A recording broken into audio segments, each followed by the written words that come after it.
Good evening guys! For today's mini vlog is magagawa ako ng pritulaw. Pritulaw ang tawag dito kasi pritong bili ang ginamit ko, hindi sinugba or inihaw na bili. That's why pritulaw ang tawag ko.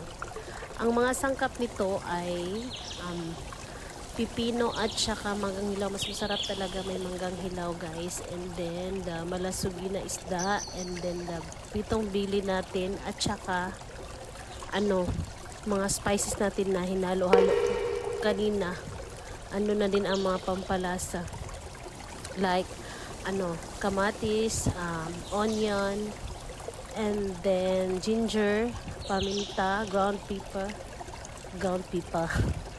and then sili, yung suka natin. Halo-haluin lang natin guys. Hindi ako magtimpla ng pritulaw, or pag sinugba ito or inihaw ito sinuglaw. Kaya pritulaw ang tawag ko kasi nga pritong belly ang ginamit ko. Tapos ilagay natin yung pipino at saka manggang hilaw. Pag halo-haluin lang natin guys.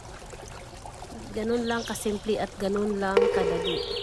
Basta na-prepare mo na yung mga ingredients, madali na lang siya pag halo-haluin. Okay?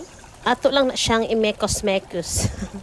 Halo-haluin. Pag halo-haluin lang natin guys para maano yung lasa. Ma-mix masyado ang lasa. Tingnan natin for na yung ulam namin pang dinner at saka pwede na rin pang pulutan. Pwede siyang pang pulutan, pwede siyang pang ulam. Pero sa amin, pang ulam talaga to pag may matira.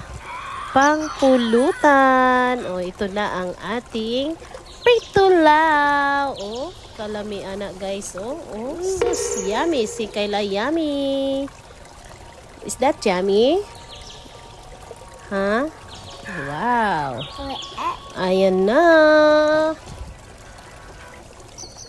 Tikman na natin ang ating pritulaw. Yummy. Thank you for watching guys. Bye!